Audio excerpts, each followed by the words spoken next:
अस्सलाम वालेकुम, मैं हूं बाबुल हाशमी। आप देख रहे हैं क्रिप्टो 1.0। अथीरियम के अंदर एक चार्ट पैटर्न बना है जिसको हम बोलते हैं सिमेट्रिकल ट्रायंगल। इस चार्ट पैटर्न का कमाल ये होता है कि अगर ये नीचे की तरफ ब्रेकआउट हो जाए, ठीक है, तो ये मार्केट जो है वो वहाँ तक आ जाती है जहाँ से ये बनना शुरू होता है। अब ये यहाँ से बनना शुरू हुआ है तो मार्केट जहाँ तक पहुँचेगी, ठीक है। अगर जो ऊपर की तरफ ब्रेकआउट होता है तो ये वहाँ तक जाता है जहाँ से ये ऊपर से गिरना शुरू होता है। तो ये अगर ऊपर की तरफ ब्रेकआउट होता तो ये मार्केट जहाँ तक जानी थी, ठीक है, जो कि बनती है $1409 के ऊपर। अब ये क्योंकि नीचे की तरफ ब्रेकआउट हो चुका है और दोबारा से रीटेस्ट भी इसने कर लिया है, उम्मीद ये की जा सकती है कि एथीरियम जो है वो अब हमें दोबारा से 1240 की रेंज में देखने को मिलेगा। और ये आज ही आई थिंक क्योंकि हम 1 आवर के टाइम फ्रेम के ऊपर हैं, तो हमें जो है वो आज के दिन के अंदर ही शायद ये 1240 या 1250 की रेंज में देखने को मिलेगा। और 6:30 बजे तक, मतलब 6:30 तक मार्केट जो है उसने एक फ़ैसला भी करना है। वो क्या करना है मैं आपको वो भी थोड़ा सा बता देता हूँ। अगर हम नैस्डैक के इंडेक्स को देखते हैं तो जैसे कि मैंने पिछली अपनी 1-2 वीडियो में जिक्र किया है कि नैस्डैक जो है वो अपनी एक सपोर्ट को आके टच करके वापस जाना शुरू कर चुका था और मार्केट क्लोज़ हो गई। अब हफ्ता और इतवार को मार्केट क्लोज़ रहती है, तो आज क्योंकि मार्केट ओपन होगी 6:30 पाकिस्तानी टाइम के मुताबिक, अगर दोबारा मार्केट ओपन होती है, अगर ये गैप अप के साथ ओपन होती है, मिसाल के तौर पे मार्केट यहाँ से ओपन होगी या ग्रीन कैंडल ओपन होकर मार्केट ऊपर की तरफ जाना शुरू करेगी, तो तब तक शायद अथीरियम जो है वो भी हमें 1240-50 की रेंज में देखने को मिलेगा और वहाँ से शायद वो भी पंप करना शुरू कर देगा। ये एक्सपेक्ट किया जा रहा है, इसका कोई भी प्रूफ नहीं है, कोई सबूत नहीं है, सिर्फ़ और सिर्फ मैं अपने एनालिसिस की बेस के ऊपर बता रहा हूँ आपको। आगे चलते हैं तो बीटीसी को भी देखें। बीटीसी का भी सेम हमें सिमेट्रिकल ट्रायंगल ही बनता हुआ नज़र आ रहा है। ये हम 2 आवर की टाइम फ्रेम के ऊपर या 1 आवर की टाइम फ्रेम के ऊपर आएंगे तो हमें ये सिमेट्रिकल ट्रायंगल बनता हुआ नज़र आएगा। अभी बीटीसी ने ब्रेकआउट नहीं किया। उम्मीद ये की जा रही है कि बीटीसी भी अगर ब्रेकआउट करेगा तो बीटीसी भी हमें दोबारा से 18,200 की रेंज में शायद देखने को मिल सकता है आज की डेट के अंदर ही।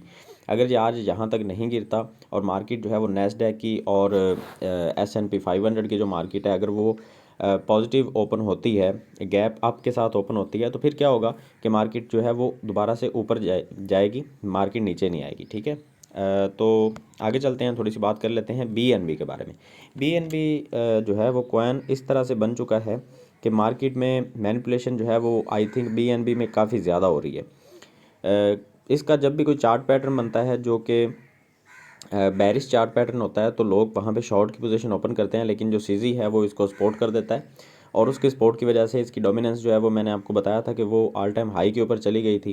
वहाँ पे जाके यहाँ पे मैंने आपको एक सिग्नल भी दिया था अपने टेलीग्राम ग्रुप के अंदर कि इसकी जो डोमिनेंस है वो ऑल टाइम हाई पे है, इससे थोड़ा सा दूर रहें। तो काफ़ी सारे लोग जो हैं वो दूर रहे होंगे और जो नहीं रहे अब वो बेचारे जो हैं वो काफ़ी हद तक नीचे आ चुके हैं। आगे चलते हैं, बात कर लेते हैं थोड़ी सी जो है वो सोल के बारे में। सोलाना जो है इसका अभी भी जो है वो मार्केट में कोई कंफर्म नहीं हो रहा कि सोलाना किस तरफ जाएगा। बीटीसी के साथ सोलाना जो है वो आपको पता है कि बीटीसी जैसे जैसे मूव लेता है सोलाना भी साथ वैसे वैसे मूव लेता है, लेकिन बीटीसी का जो चार्ट पैटर्न बन रहा है सोलाना का वो चार्ट पैटर्न बनता हुआ नज़र नहीं आ रहा, ठीक है।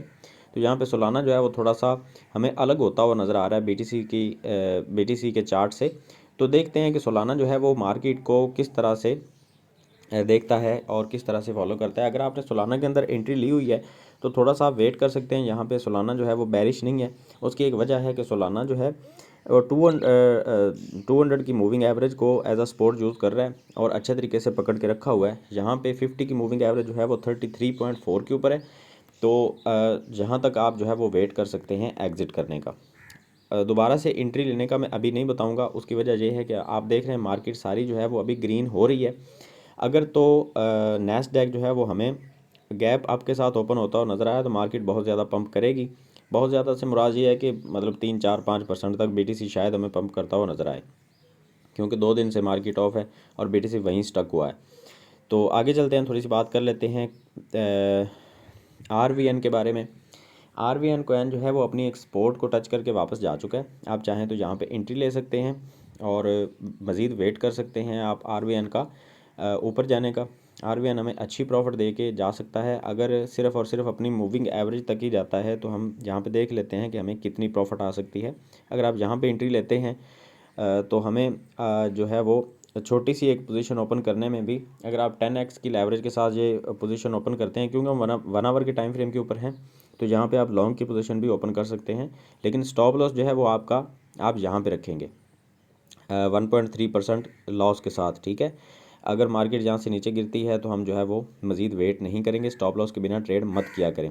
अगर ऊपर जाएगा तो 50 की मूविंग एवरेज से एक रिजेक्शन बनेगी जो कि 2.5% प्रॉफिट के साथ बनेगी, और अगर आप 10x की लेवरेज लेते हैं तो यहाँ पे 25% की प्रॉफिट लेके आप एग्जिट कर सकते हैं। आगे चलते हैं, थोड़ी सी बात कर लेते हैं गाला के बारे में।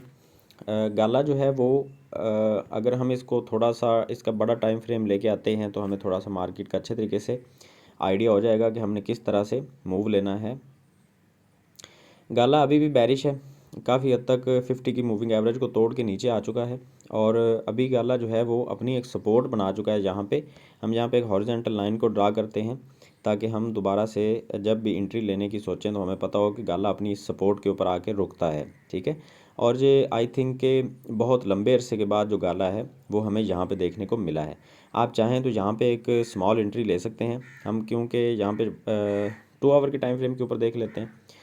2 आवर के टाइम फ्रेम का सीन ये चल रहा है कि गाला जो है वो अपनी एक सपोर्ट को बार बार टच कर रहा है, यहाँ से भी टच किया है, यहाँ से भी किया है, उसके बाद अपनी 50 की मूविंग एवरेज को एज आ रेजिस्टेंस इस्तेमाल किया। अब दोबारा से उम्मीद ये की जा रही है कि अगर मार्केट जो है वो पॉजिटिव वे में ओपन होती है तो गाला भी अपनी 50 की मूविंग एवरेज को तोड़ के ऊपर निकलेगा, और हम वेट कर सकते हैं यहाँ पे 200 की मूविंग एवरेज तक का रिजेक्शन का, ठीक है। हम यहाँ पे अगर एंट्री लेते हैं तो हमारी जो रिजेक्शन होगी वो 12% के साथ होगी, तो आप गाला में एंट्री लेना चाहें तो यहाँ पे ले सकते हैं। एंट्री एग्जिट पॉइंट मैं इसलिए नहीं बता रहा क्योंकि मोबाइल की स्क्रीन पे आपको ये साथ में प्राइस जो है वो चलती हुई नज़र आ रही है, तो आपको पता है कहाँ पे एंट्री लेनी है, कहाँ पे एग्जिट करना है। और अगर आपको ये भी नहीं पता तो फिर आप ट्रेड ना करें, फिर आप ट्रेड से दूर रहें, पहले आप अच्छे तरीके से सीख लें।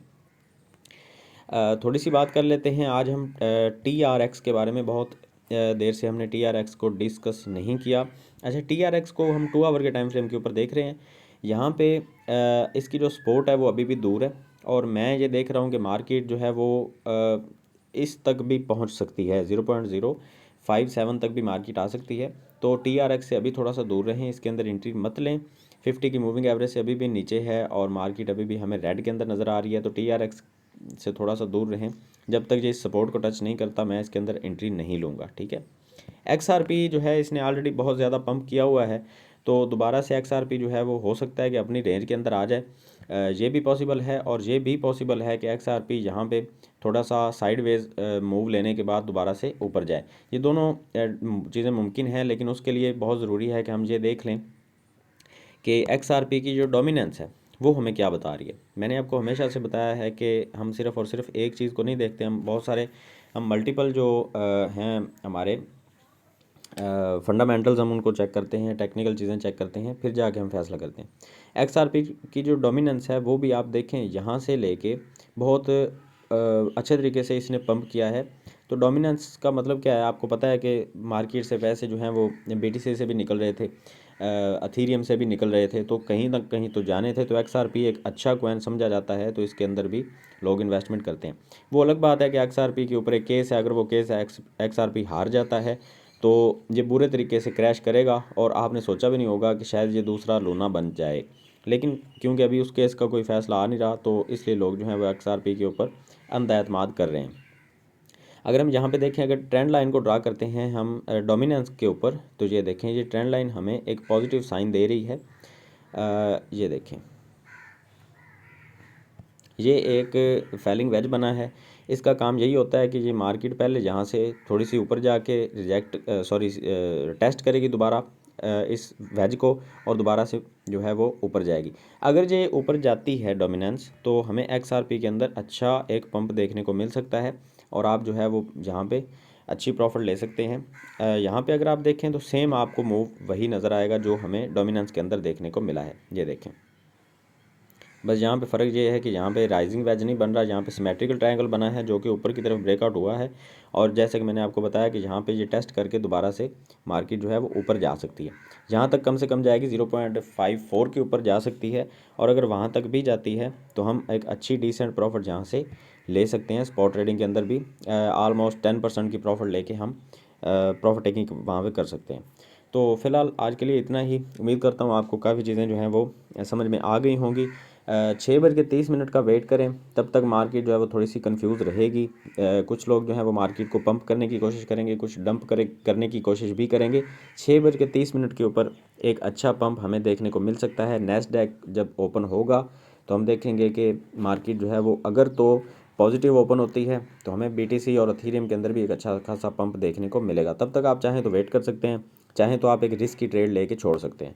तो मिलते हैं नेक्स्ट वीडियो में, दुआ में याद रखिएगा। अल्लाह हाफिज़।